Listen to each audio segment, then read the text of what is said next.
Media మిత్రులందరికీ నా నమస్కారం.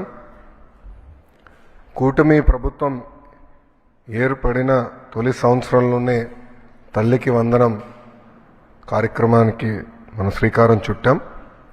మీరు చూస్తే బాబు సూపర్ 6 ఇచ్చిన 6 హామీల్లో ప్రధానమైన హామీ తల్లికి వందనం. ఈ తల్లికి వందనం ద్వారా మా అంచనా 8,745 కోట్ల రూపాయలు ఏకంగా 67,27,000 మంది విద్యార్థులు వాళ్ళ తల్లిదండ్రుల అకౌంట్లో డిపాజిట్ చేస్తాం జరిగింది. మేము కూడా దీంట్లో భాగంగా ఫస్ట్ స్టాండర్డు అదేవిధంగా ఇంటర్ ఫస్ట్ ఇయర్లో పిల్లలు చేరిన తర్వాత వాళ్ళ తల్లిదండ్రుల అకౌంట్లో కూడా నిధులు మేము జమ చేస్తాం. ఒకవేళ తల్లి లేని పిల్లలు ఉంటే వాళ్ళ తండ్రి అకౌంట్లో కూడా అలాంటి గార్డియన్ అకౌంట్లో ఈ నిధులు జమ చేస్తాం జరిగింది. కొన్ని ఆర్ఫనేజెస్ ఎక్కడైతే ఉన్నాయో అదొకసారి రీవాలిడేట్ చేసుకుంటున్నాం. ఆ ఆర్ఫనేజెస్ అన్ని రీవాలిడేషన్ అయిపోయిన వెంటనే జిల్లా కలెక్టర్ గారికి ఆదేశాలు జారీ చేసి ఆ ఆర్ఫనేజ్ అకౌంట్లో నేరుగా డబ్బులు వేస్తాం కూడా జరుగుతుంది. ఇంతేకాకుండా గౌరవ ముఖ్యమంత్రి గారు ఇప్పటికే చాలా స్పష్టంగా చెప్పారు. కొన్ని డేట్స్ కూడా ప్రకటిస్తాం జరిగింది. ఈ ఎంటైర్ రిడ్రెసల్ మెకానిజం ఎప్పుడు చేస్తాం, ఎలా చేస్తాం అని కూడా చెప్తాం జరిగింది. ఇక్కడున్న ప్రజలందరూ కూడా నేను కోరేది ఒకటే, అర్హులు ఎంతమంది ఉన్నా ఇచ్చేదానికి కూటమి ప్రభుత్వం సిద్ధంగా ఉంది. ఒకవేళ మీకు ఈ నిధులు ఇంకా మీ అకౌంట్లో జమ కాకపోతే అంటే ఇంకా ప్రక్రియ జరుగుతుంది. ఈరోజు రేపెల్లుండి కూడా డబ్బులు పడితే అకౌంట్లో నెక్స్ట్ వీక్ నుంచి అంటే మండే నుంచి వాళ్ళ అకౌంట్లో నిధులు జమ కాకపోతే జూన్ 26 వరకు సమయం ఇస్తున్నాం.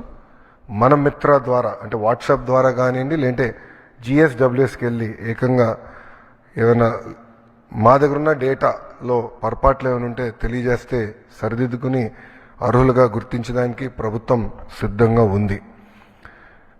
ఇంతేకాకుండా మీరు ఒకసారి చూస్తే ఇప్పుడు క్లాస్ 2 నుంచి క్లాస్ 10 వరకు మీరు చూస్తే అదేవిధంగా సెకండ్ ఇయర్ స్టూడెంట్స్ కూడా చూస్తే సుమారుగా 30 లక్షల మంది బీసీ సోదరులకి తల్లికి వందనం వర్తించింది. 12 లక్షల మంది ఎస్టీ సోదరులకి, 4.26 లక్షల ఎస్టీ సోదరులకి, సుమారుగా 66,000 మంది మైనార్టీ సోదరులకి, 8.5 లక్షల ఈబీసీ సోదరులకి తల్లికి వందనం అందిస్తాం జరిగింది. దాదాపు ఇప్పటికీ 18.55 లక్షల తల్లుల అకౌంట్లో వాళ్ళకి ఒకరే పాప బాబు ఒకరే ఉన్నారు కనుక వాళ్ళకి ఏకంగా 13,000 రూపాయలు కూటమి ప్రభుత్వం ఇచ్చింది. 14.55 లక్షల మంది తల్లుల అకౌంట్లో ఏకంగా వాళ్ళకి 2 పిల్లలు ఉన్నారు కనుక వాళ్ళకి 26,000 రూపాయలు కూటమి ప్రభుత్వం అందజేసింది. దాంట్లో సుమారుగా 29.10 లక్షల మంది పిల్లలు కవర్ అవుతాం జరిగింది. ఏకంగా 3 పిల్లల కన్నా ఎక్కువ ఉన్న 3 పిల్లలు ఉన్న తల్లులు సుమారుగా 2,10,000 మంది ఉన్నారు. అంటే 6.32 లక్షల మంది పిల్లలు అక్కడ ఉన్నారు.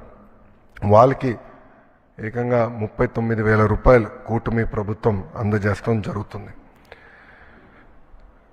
గత ప్రభుత్వం చేపట్టిన కార్యక్రమంలో వాళ్ళ ఎన్నికలప్పుడు వీడియోలన్నీ కూడా చూసాం. ఎంతమంది పిల్లలున్నా అంతమంది పిల్లలకి ఇస్తా అన్నారు.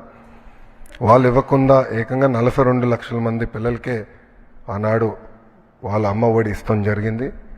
కూటమి ప్రభుత్వ అధికారులకు వచ్చిన తర్వాత అది ఇప్పుడు 67,27,000 మంది పిల్లలకి ఈరోజు నిధులు జమ చేస్తాం జరిగింది.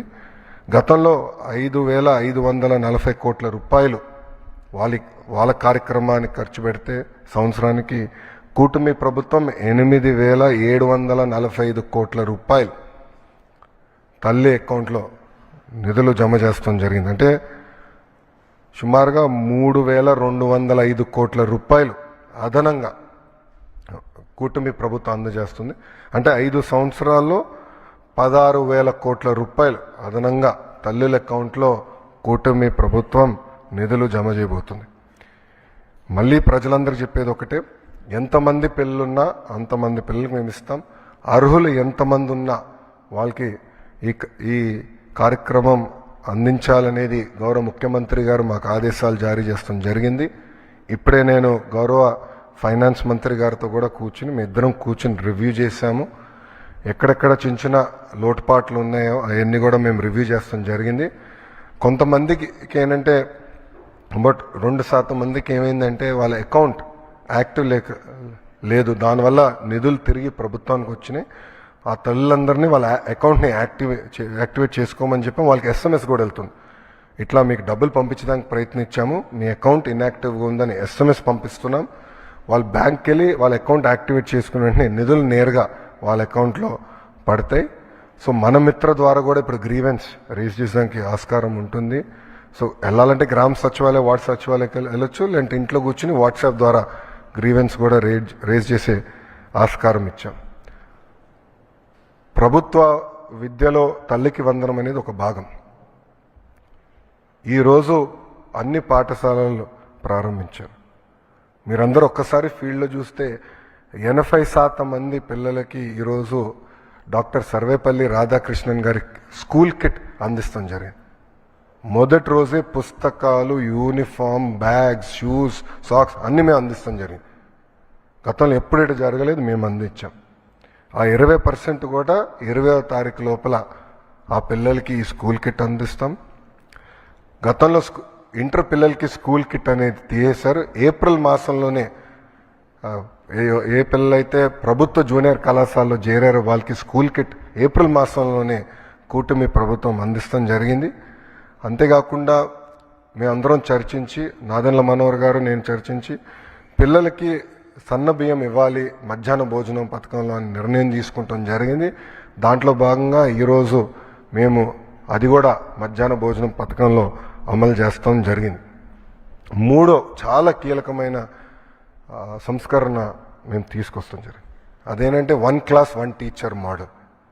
ప్రాథమిక పాఠశాల అంటే ప్రైమరీ పాఠశాలలో ఒక్కసారి కానీ చూస్తే కూటమి ప్రభుత్వ అధికారంలో వచ్చినప్పుడు కేవలం 1200 పాఠశాలలు 1 క్లాస్ 1 టీచర్ ఉన్నాయి. అంటే ఫస్ట్, సెకండ్, థర్డ్ గ్రేడ్ ఉంటే ఒకే టీచర్ ఉండేవారు. సో ఒక రూమ్లో ఒక్కొక్క మూలలో, ఇక్కడ 1వ తరగతి పిల్లలు కూర్చోబెట్టి, రామ్మోల్లో 2వ తరగతి పిల్లలు కూర్చోబెట్టి, ఇక్కడ 3rd క్లాస్ పిల్లలు కూర్చోబెట్టి ఒకే టీచర్ ముగ్గురికి పాఠాలు చెప్తారు. మళ్ళీ లెర్నింగ్ అవుట్కమ్స్ ఎలా వస్తాయి? అందుకే 1 క్లాస్ 1 టీచర్ మోడల్ మేము తీసుకొచ్చాం. ఈరోజు నేను గర్వంగా చెప్పుకెళ్తున్నా, 9600 పాఠశాలలు 1 క్లాస్ 1 టీచర్ కూటమి ప్రభుత్వం తీసుకొచ్చింది. అంటే 8 టైమ్స్, సుమారుగా 7.5 టైమ్స్ మేము పెంచాం. 1 క్లాస్ 1 టీచర్ అనేది మా నినాదం. అప్పుడే లెర్నింగ్ అవుట్కమ్స్ అనేది బాగా వస్తుంది. 1200 పాఠశాలల నుంచి 9600 పాఠశాలలకి ఇది తీసుకెళ్తాం జరిగింది. ఇంతేకాకుండా 4వ కీలకమైనది, మొన్న మీరు బడ్జెట్లో చూస్తే ఆర్థిక శాఖ మంత్రి గారి సహకారంతో ప్రభుత్వ పాఠశాలలన్నిటికీ ఉచిత కరెంట్ మేము రచిస్తున్నాం. సో అక్కడున్న HM గారు కానీ ఉపాధ్యాయులు కానీ కరెంటు బిల్ గురించి ఇబ్బంది పడాల్సిన అవసరం లేదు, నేరుగా ఉచితంగా చేస్తాం జరిగింది. సో ఈ 4, ఎందుకంటే తల్లికి వందనం కింద ఈ 4 కొట్టుకుపోతాయి. అట్లా కాకుండా చాలా కీలకమైన డబ్బులు ఇస్తామే కాదు, పిల్లల్ని బాగా చదివించాలన్న బాధ్యత మేము తీసుకున్నాం. మీరు చూస్తే అసెంబ్లీలో నేను గ్యారంటీడ్ FLN, భారతదేశంలో ఏ రాష్ట్రం అలాంటి నిర్ణయం తీసుకోలే, మేము తీసుకున్నాం. వి విల్ గ్యారంటీ FLN అని. అది చెప్తాం చాలా తేలికైంది. దానికి సంస్కరణలు తీసుకురావాలి, దానికి మొత్తం సిస్టమ్ సెట్ చేయాల్సిన అవసరం ఉంది. మీరు కూడా చూస్తే ఇప్పుడు టీచర్ ట్రాన్స్ఫర్స్ కూడా జరుగుతున్నాయి. నేను ఆన్లైన్ మెకానిజం పెట్టాలనుకున్నా, ఉపాధ్యాయులందరూ లేదు మాన్యువల్ పెడితే బాగుంటుందని కోరటం జరిగింది. నేను మా MLCలు అందరితో చర్చించిన తర్వాత మాన్యువల్ మెకానిజంకి మేము రివర్ట్ అయ్యాం. దానివల్ల వాస్తవంగా ఆలస్యమైంది. ఏంటంటే నా లక్ష్యం ఏంటంటే పిల్లలు మొదటి రోజు స్కూల్కి వెళ్ళినప్పుడు ఆ సంవత్సరం ఉన్న టీచర్లు వాళ్ళు మొదటి రోజే వస్తారని లక్ష్యంగా పెట్టుకున్నాం. కానీ అది సాధించలేకపోయా. దానివల్ల నేను చాలా బాధపడుతున్నా. అధికారులందరూ అహర్నిశలు కష్టపడుతున్నారు. మండే కల్లా మొత్తం ఈ టీచర్ బదిలీలన్నీ కూడా పూర్తి చేసి ఈ మొత్తం వ్యవస్థ స్టెబిలైజ్ అవుతుంది. వచ్చే సంవత్సరంలో 10th క్లాస్ రిజల్ట్స్ కానివ్వండి, లేదంటే ఇంటర్ రిజల్ట్స్ కానివ్వండి, ఆల్రెడీ ఒక మార్క్ చేసాం. దానికన్నా బెటర్ చేయాలని లక్ష్యంతో మొత్తం విద్యాశాఖ అహర్నిశలు కష్టపడుతుందని ప్రజలు తెలుపుకుంటూ